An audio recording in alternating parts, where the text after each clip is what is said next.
Hello guys, Crispy here and welcome back to another video. In this one, my friends, we're gonna be testing... No, wait, we're not gonna be...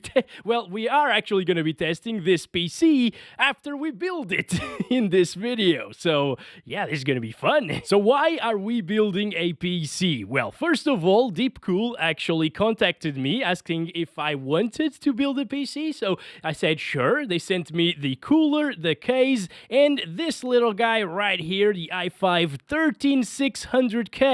And second, a lot of people don't like my 5800X3D for some reason, which I use to test every GPU in the channel. Well, almost every GPU, like the faster GPUs in the channel. So this should be better, right? Because it's Intel. Let's start with motherboard. This Celeron right here, beautiful CPU. I bought this because this is a Z690 motherboard and it needs to be updated, the BIOS, for this to actually work. So let's get to it. Oh, I almost forgot. Before we go anywhere, this is like the perfect build for me because we got the Z690 motherboard. It has a 69 on it. It's very nice, yes. Could have bought like a 790, but no, this is better. The Celeron G6900. We were going to overclock the RAM to 6900 megahertz. It's probably not gonna work actually. And well, we got the GTX 690, which is definitely much better than this. Better not handle that with one hand. That's what she said. Let's go. Let's move on. First of all, we need to update the BIOS on this thing. So let's get it out of the box. This is the Asus Prime Z690P. It's probably very loud right now. And it was basically the cheapest Z690 motherboard that I found. So, yeah, I'm an El Cheapo. El Crispo El Cheapo, yes. So, we got the Mobo here. No RGB in this one, I believe, unfortunately. But you can actually sync some other lights with it. We got, oh, a good old I/O shield. I didn't have one of these in the previous motherboard that I had. All right, so let's do this upside down. Well, to me, it's upside down. Let's remove that. There we go. Also, these pins are just bent. Come on, this is brand new. How did they get bent? All right, now we got the little arrow right there and right here, and we gotta align them. So, of course, let's install the Celeron CPU right here. There we go. And close that. Ooh, that's quite a bit of force, actually. Ooh, boy, what the heck? That's too much force. All right, let's go with it. All right. It's been a while since I installed an Intel CPU, like a modern one, actually. I am gonna put this right here. There we go. And, yeah, like that. Yeah, okay, that works. Well, that kind of sucks. I don't know. Oh, okay, yeah, that's installed. Good. Let's move on to the RAM now. I got this 32GB kit, DDR5, 6000 megahertz. Oh, wait a second. We got a little pill here. Nice. There we go. That's a nice click. Cool. And now we need the power supply. So it's the RM750i, which I have been using for a really long time before I upgraded to the HX 1200. Let's just connect everything right here. And then we need to plug it into like a keyboard and a monitor and stuff so we can update that BIOS. All right, we got everything installed and running, as you can see. Very nice stock cooler right there. And the beautiful RGB, of course. I just found out that we got the 2002 BIOS and that accepts 13th gen CPUs. So I didn't need to spend 57 euros on the Celeron. Let's just install the 13600K then. 13600K right there. Okay, there we go. I'm just gonna put this on top of it. You know, just to see if it actually doesn't need a BIOS update. And then we're gonna install it with the other awesome cooler. Oh, there we go, 13600K. Yep, we did not need the freaking Celeron. That was just a waste of time and money. I love it. Okay, so now we need to put this in the case, install the CPU cooler, the AIO, and see that RGB from the AIO. That should be beautiful as well. Let's go. Here we have it. Very nice. Clicky buttons. I like it. All right, on the top you can instantly see the two USB ports, mic, audio jack over there. This is a headphone holder. Wow. That's very nice, actually. I like it. Nice inclusion here. Okay, and this is probably a GPU holder. Also, we got the CPU cooler. You can take a little look at it over here. And it supposedly has anti-leak tech inside. That's very nice to know about, because I never had AIOs because of the leaking issues that they have, but this one has some sort of tech to prevent it. That's nice. All right, so we got the screws right here. Some zip ties as well. Let's put this inside of here. Very beautiful. Oh yes, it goes very well with this case. And now we just gotta screw in the screws because, yeah, the standoffs were already there. Great. Very, very exciting, isn't it? I love this part. There we go. Everything is... Yes, everything is there. So let's remove this ugly CPU cooler for the second time today and install the other beautiful CPU cooler. Oh, this is actually bigger than what I was expecting. That's what she said, definitely, of course. Yeah, all right, pretty nice. Either I'm stupid or I'm not seeing any little spot to peel this off. There we go. There we go, it's coming off nicely now. Okay. Okay, all right, there we go. This just comes off. Maybe if you want to replace it or swap it to another thing, that's easy to do. Now let's go ahead, take a look at the radiator. First time I'm holding one, actually. I never ever built a PC with an AIO. We got the 3 fans right here. Then we got this little box. What's inside of the box, I hear you ask? Things to install your CPU cooler, obviously, because you can't just set this on top of the CPU and be done with it. So yes, a manual that we will definitely need.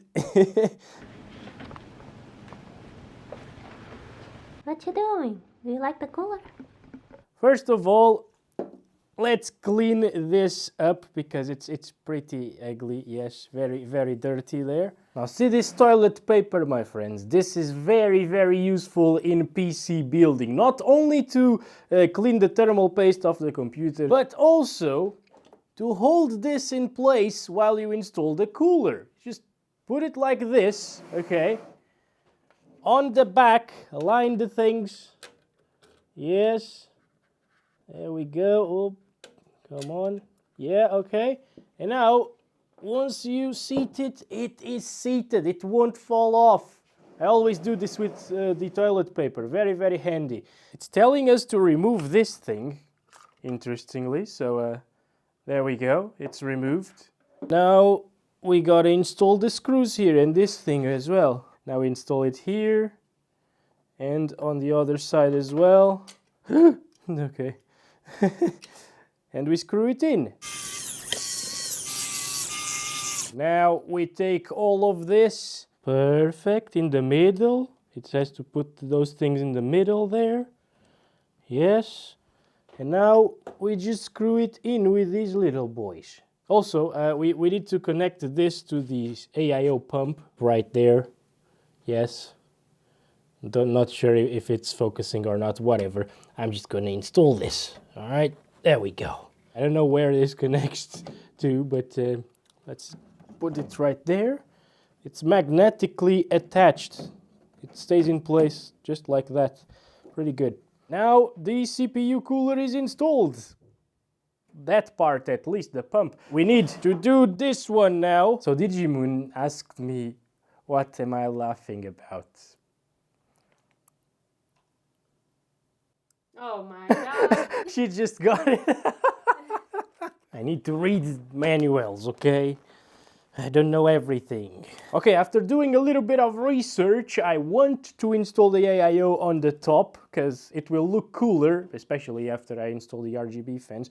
But it also works better this way with the tubes and the pump and stuff, from what I read. Again, that could be wrong, I don't know.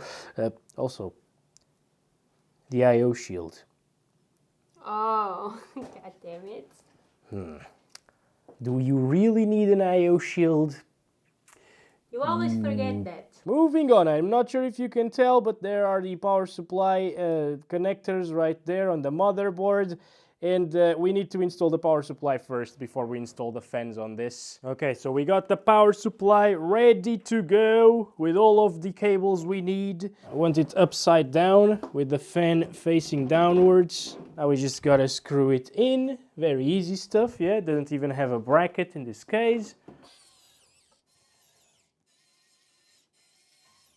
Okay, now let's install the cable that's important here. We got some cable management holes here in the case. Very nice, of course. And I'm gonna try to install it there. It's gonna be hard, guys. Oh boy. Actually, no. It's very easy. Usually this takes me a long time to do, but we got some clearance here, so everything is fine, yeah. So we need these 4 screws right here. Very big ones, you know. We just place the fan like so. It goes through this side. And I think it's this way, actually. I don't know what I'm doing. It's definitely not through this side. Oh no! The screw! It's below the cooler. Why? Yes! Yes. Okay, I already knew this. I was just seeing if you guys were paying attention, you know. It's this way, yeah. You just screw them in like so. It makes a ton of sense. It's not screw. Why? Oh, so I see. These little bastards are slightly bigger than these little bastards. So you need the slightly bigger ones over here. All right, now it works properly. There we go, instantly. And finally, the fans are screwed. Okay, yeah, that's not fun. I'm sorry. Let's install this now. First of all, we need this right here. Yes, and we need to wait. That is not. Oh, I'm stupid. Okay, this is it. Yes, we need to connect the 3 fans to this, and now this will connect to the CPU fan header somewhere in this motherboard right there. Actually, okay. Let's just install the thing now. Also, I needed to remove this, otherwise I wouldn't be able to install this because it wouldn't fit. Remove this from here. It's magnetic, by the way. Very nice. A little dust filter. Now this will screw around here. Okay. It is done. So I needed to do that all over again because we forgot to install the CPU fan header right there, which yeah, you can't see it. You just can't. No, it's not possible to see it through here. And we're finally back here now. So I need to install the RAM again. RAM is back in there, and now we should probably like connect the motherboard 24 pin and yeah. Maybe route the cables a little bit for the GPU as well. I still don't know where this connects. I hope it's not up there somewhere, you know? Imagine if we gotta remove all of this again. 24 pin cable is installed, I think. Yeah, it's flexing a bit because you don't have any screws in this side of the motherboard, so it should be fine. Oh, totally forgot about these little bastards. Okay. So we need to install these as well. Now pull the cables here to the cable management madness behind of the motherboard, yes. Next up, I discovered where to install this. There it is. Nice.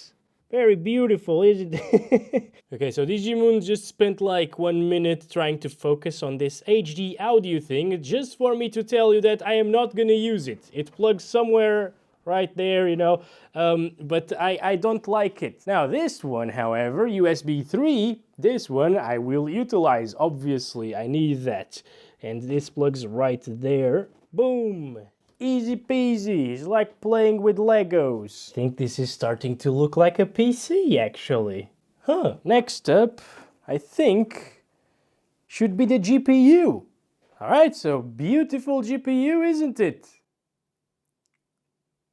That's the GT710. Legendary, my friends. Legendary. We gotta install it first in the computer to see how it looks, of course. There we go. Magnificent, my friends. Just take a look at it, the full thing, you know. You gotta get the full picture, Digimon. Doesn't it look good? Oh, yes, it does. Let's take that out and let's see how it looks with the second most legendary GPU, the GTX 690. Nice. Cooler than the GT710 or nah?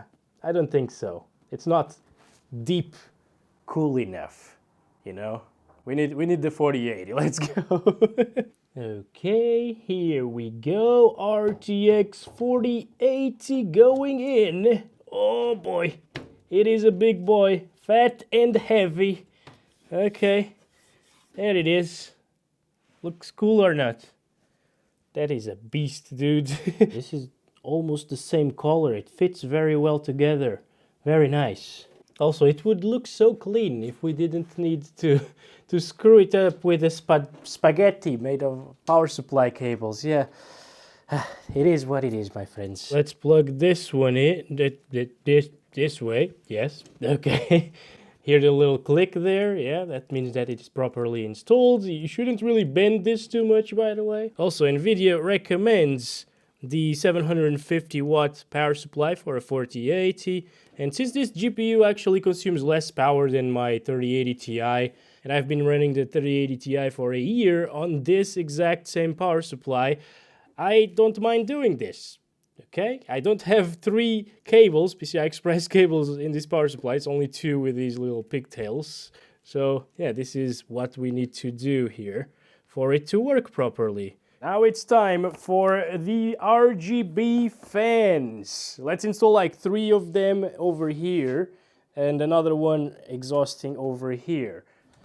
Now we remove the front panel. There's a little filter there. Okay, so slight change of plans. I actually needed to install this fan right here a bit lower than the others because otherwise this would be too bent. It's a little bit bent right now, but that's not a problem, but yeah. Now let's put this back together and install the true bottleneck of this system, the SSD. Now, is it looking clean from the front? I mean, this is a spaghetti mess. There's no way around it. It looks really bad, but hey, well, it's what we have. All right, first of all, oh, by the way, the fans are all connected already. I didn't show it on camera, but you know, it doesn't need to. All right, there we go. That's in there. Now we plug this one over here. There we go, and we shove it with the rest of the meal. Now let's let's close this side panel. There are quite a few things over here. Yeah, I mean, it should close, right? And it is. Just shove it there. All right, that's how you build a PC, friends. Or at least most people do it this way, yeah?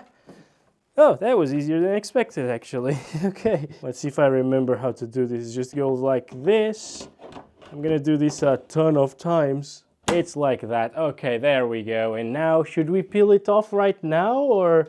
Wait a second, that looks terrible. I don't know what to do with this spaghetti mess. Maybe we should have chosen the GT710, you know? We should probably remove the inside of this first. There we go. That's very pleasing, as always. Moment of truth. Does it work? We already know because the fans weren't really turning on, so we needed to connect them via SATA cable, so we couldn't really use this one. So if you take a look down there, there is a little M.2 which I will replace tomorrow, okay, with another SSD. Let's just see that RGB goodness now. Oh yes. Oh yeah, and while we're at it, let's peel this thing off.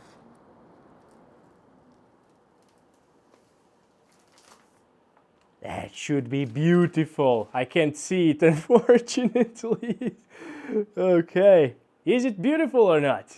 Let me know in the comments. I want to see it. Oh my gosh, that RAM, dude. Damn, and the CPU cooler as well. Looks absolutely amazing. I really like the reflection on the aluminum of the motherboard right there from the fan. Yeah, that looks sick, dude. Damn, I love it. Super beautiful. Now all that's left to do is take this to my setup, install it, install Windows, install some games, and play like 3 or 4 games on it just to test performance for a little bit. Alright, and we're back here in the studio, or my room, with the PC back there looking gorgeous with all of that RGB and the GT710 on top of it. Oh yes. And right now we are in the BIOS. As you can see, the SSD is being recognized. Everything seems to be working absolutely fine. CPU temperatures at 26 degrees Celsius at the moment. And I just installed Windows here in this USB drive using the Windows creation tool. It's a very easy process. You just download the file, you stick an empty USB drive in your computer and follow these steps. Oh, look at that. It automatically went inside of the USB drive to get the Windows installer and stuff. I didn't even need to go into the boot options of the motherboard and select the USB drive. Yeah, you know, these new motherboards, they just do everything for you. Alright, so if you are interested in how to install Windows, we're just gonna go over it in a little bit. I'll select Portuguese Portugal over here. Next, install now. Now it asks you for a product key. You can actually buy one for really cheap in some websites. I'm not gonna use that for now. I'll activate it later. It just doesn't matter. It will work anyways. I want Windows 11 Pro right here. Accept. Next. Customize. I always do this, by the way. I delete all of the partitions in my disks. And then I install it, you know, like this. Just click next and it will install Windows. Here we are. We can now install the rest of Windows. Now we need to log into our Microsoft account. I didn't want to do this, but okay. Let's go. Nope. Nope. Nope. Nope. Nope. Nope. That's how you do it. And yay, we're finally here. Oh yeah, first we gotta enable XMP so the RAM runs at 6000 megahertz. So, oh yeah, and the resizable bar as well. That's very important. Let's turn that on. Okay, go to advanced mode. Yes, all right, XMP 1, that's what we want. Yeah, DDR5 6000, CL36. Let's just click F10. Yep, okay. There we go. Save changes and reset. All right, we're in Windows, and now everything should be all right. We got the 14 cores, 20 threads, 13600K, and the 32 gigabytes of 6000 megahertz RAM. I've installed the latest Nvidia drivers already. I'm going to show it to you, 528.02. Okay, I think we should start it at 4K resolution with the ultra ray tracing settings here. DLSS, I will set that to like balanced, and over here on motion blur, I'll just disable that. All right, let's start counting those FPS. Damn it. Oh, what the heck? Right away. Okay, okay. So it's above 60 frames here because of balanced DLSS. We're screwing up a little here. Okay, let's go. Everything is all right. Yeah, it might actually drop here and there, though. But this is an amazing experience for sure. That 13600K is... It might actually be doing a little bit better than the 5800X here in Cyberpunk. Because the 5800X, I remember it not getting 99% GPU usage. It was at like 97, 96% weirdly. But yeah, this runs at 99%, so it gives us maybe like a couple extra FPS. It's not night and day, really, and the experiences are basically the same. But I have noticed that this game actually runs better, or at least it takes better advantage of the CPUs from Intel, not so much from AMD, unfortunately. And yeah, that GPU usage is just pegged there at 99 and 98% most of the time. This is an amazing gaming experience for sure. Now, I want to see it at 1080p with like same balanced DLSS and same ray tracing settings, just to see that CPU performance, you know? Now we are in a completely CPU bound scenario, CPU power usage is actually going up there, as well as the CPU usage itself. The temperatures are really good. 55 to 60 degrees Celsius, as expected, you know. I really expected this cooler to do really well here. Next is CSGO at 4K low settings, so it taxed the CPU, more high textures. Alright, I don't really have the correct numbers, guys, for the 5800X3D here. Of course, you'll need to wait for that side-by-side comparison if you want to compare both of these. But I tested the Ryzen 9 5900X recently with the 6900 XT and 32 gigabytes of DDR4 at 3200 megahertz. It was dropping into like the lower 200s here in deathmatch in CSGO. So apparently the game has been updated or something, and now it runs a little bit worse than it did previously, because I remember my 5800X3D being able to achieve these FPS that we're getting right here. But yeah, this is pretty smooth. Obviously, it's super nice for a competitive experience. 13600K in CSGO, it's a beast, obviously. And finally, we got Call of Duty Warzone at 4K using DLSS on balanced and the extreme settings, aside from this, which introduces stuttering issues, as well as these over here, which I don't like. Let's drop in the Zarqwa Hydroelectric, as always. That's the most intensive area in this map, and oh boy, a lot of people are dropping with us. That's terrible. Okay, let's do this. Start counting the FPS. I'm gonna try to grab a weapon. Okay, never mind, that was a terrible idea. Wow, this feels really smooth, actually. And GPU utilization is basically the same as my 5800X3D in this one, actually. It dropped to like 96% very often, and people told me I had a CPU bottleneck. Well, I don't have a CPU bottleneck with the 5800X3D or the 13600K. Oh boy, there's one here. Alright, oh, wait a second. Oh, there he is still.